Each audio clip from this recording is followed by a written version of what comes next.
आदमी पहाड़ों से टकरा कर नहीं गिरता, छोटे छोटे पत्थरों से ही गिरता। पहाड़ों से टकरा कर वो नहीं गिरता, लेकिन छोटे पत्थरों से ही टकरा कर मुंह के बल गिर जाता है। जिनकी बातों को आप सुनने के लिए जा रहे हो, वह भी तो एक बिलीवर है, वह भी तो एक पतरस की कलीसिया के मेंबर है। पतरस ने उससे कहा, ये क्या बात है कि तुम दोनों ने प्रभु के आत्मा की परीक्षा के लिए एका किया। तुमने परमेश्वर को परखने के लिए, तुमने उसे जांचने के लिए क्या कर लिया है? तुमने मित्रता कर लिया, एका कर लिया तुझे। ये हननिया खुदा का आराधिक है, ये सफीरा खुदा की आराधिक है, खुदा के साथ चलने वाले हैं, कलीसिया में जुड़े हुए लोग हैं। ये एक पुरानी कलीसिया है जिसे पतरस हैंडल कर रहा था। अब हननिया के और सफीरा के मन में एक बात आई कि भैया मेरा एक खेत है, वो इतने का बिक जाए तो मैं सारा का सारा धन प्रभु की सेवा के लिए अर्पण कर दूं। वो उतने का बिक गया। वो जब खेत उतने का बिक गया तो हननिया का दिल और सफीरा का दिल भी बदल गया। ओ भैया ये तो बड़ी अमाउंट है, हम कैसे दान करें? ओ चलो कोई बात नहीं, पतरस कौन सा देख रहा है और परमेश्वर कौन सा देख रहा है, थोड़ा सा निकाल कर रख लेते।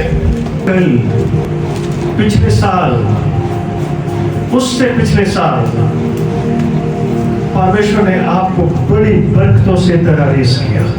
अपना हाथ उठाए और प्रभु को धन्यवाद करें। Hallelujah, hallelujah. किया कि नहीं? आमीन, आमीन, हालेलुया, हालेलुया। और उसमें हो सकते हैं कि आपने परमेश्वर के साथ कुछ वाचाओं को मांगा हो। याद करो,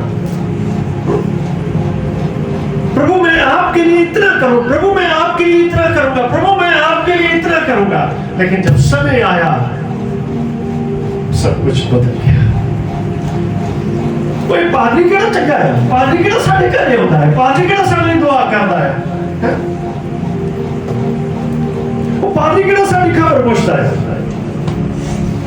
बात खबर पूछने की नहीं है,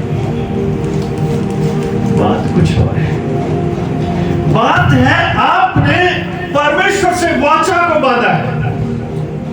बात यह है कि आपने परमेश्वर से कुछ मांगा है। बात यह है कि परमेश्वर को देने के लिए आपने प्रॉमिस किया है। समझ गए आप? कुछ बात आपको, आपकी आशीषें, आपकी बरकतें यही पर स्टॉप हो गई।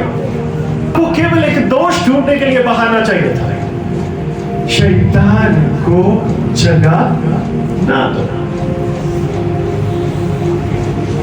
जरा बोल दो इस बात को, शैतान को जगह ना दो। फिर से जरा, शैतान को जगह ना दो। तो आप बीते दिनों में देख लो आपने उसे जगह दी कि नहीं।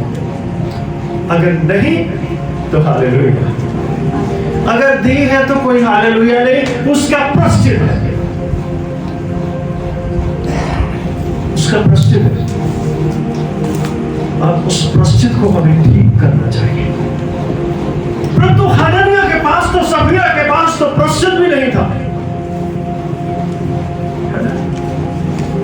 जब पतरस ने उससे पूछा, सफीरा क्या तूने इतने को बेचा? हाँ मैंने इतने को बेचा।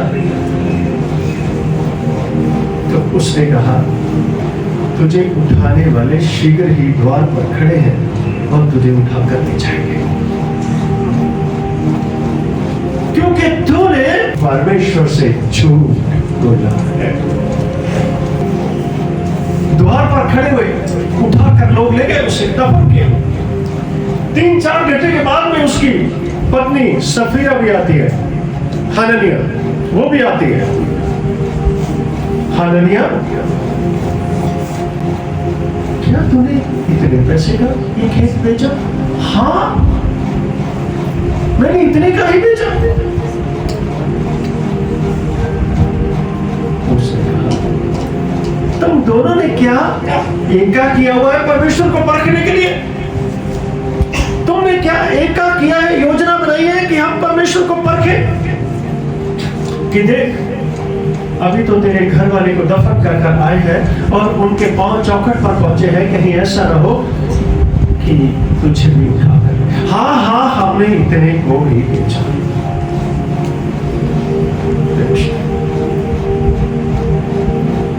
एक की दिन में, एक की सवेरे,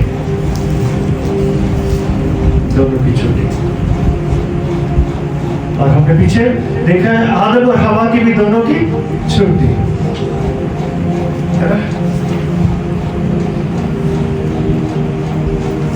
आप क्या समझ रहे हो खुदा को? आप मनुष्यों को देख रहे हो, परमेश्वर को नहीं। यदि आप परमेश्वर को देखते तो आप अपने काम में कामयाब होते। अब जो वचन आपने खुदा के साथ बांधी है, पवित्र आत्मा उसे देख रहा है। आमीन। परमेश्वर का सेवक भले देखे ना देखे, लेकिन जो पाक रूह, जो परमेश्वर है, वो आपको देख रहा है और जांच रहा है। जब वो छांटने पर आता है ना, एक दिन हमारा भाई निकी कहता, वो मेरे अंदर एक छांटने का वचन आया। मैंने बोला अच्छी बात है, बहुत अच्छी बात है ना? आपने मेरे को उठकर कह ही देना। जिस दिन कोई छांटने पर आएगा ना, तो आपकी चमड़ी तक उतार देगा। जिस दिन काटने पर आ गया तो आप वहां पर रह नहीं सकते। 10वें अध्याय में लिखा हुआ है, वो छांटता है और तराशता है। एक छोटी सी बात इस बिटिया को इतनी कड़वी लगी, परंतु उसका फल अशेष हो गया। आमीन। आमीन। छांटना। जिस दिन आपको पादरी छांटने पर आ गया, आप चर्च छोड़कर भाग जाओगे। आप बैठोगे नहीं वहां।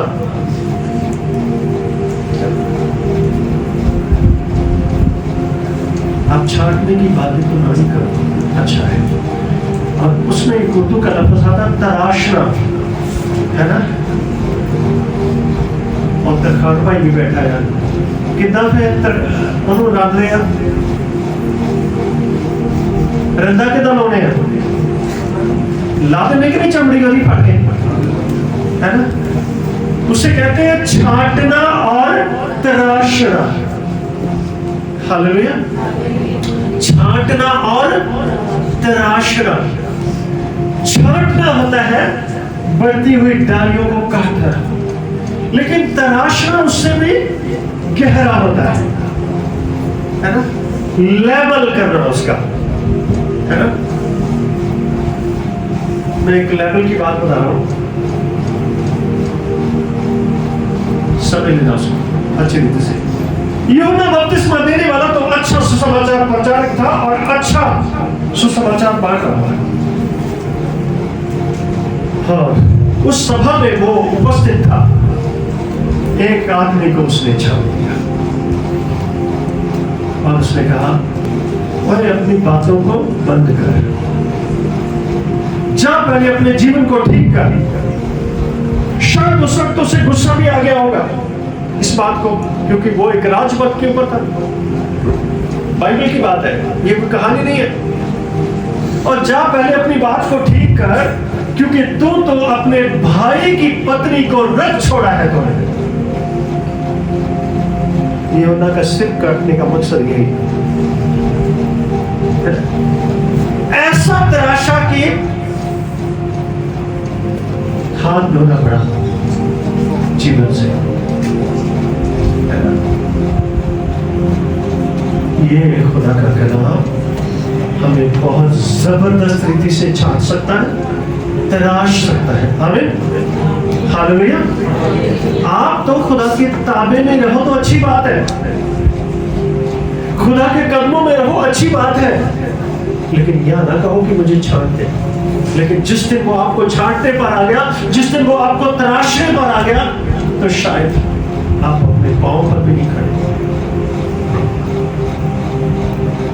आपके ऊपर तो कोई बड़ी आजमाइश भी नहीं आई, आपके ऊपर तो बहुत बड़ी कोई परख भी नहीं आई, ये सारी तो छोटी छोटी। और ये खुदा का कलाम आपकी जिंदगी में एक बरकत का वसीला बन जाए, एक आशीष बनकर आ जाए। आमीन। तो पहला लफ्ज कौन सा है आज का? शैतान को जगह ना।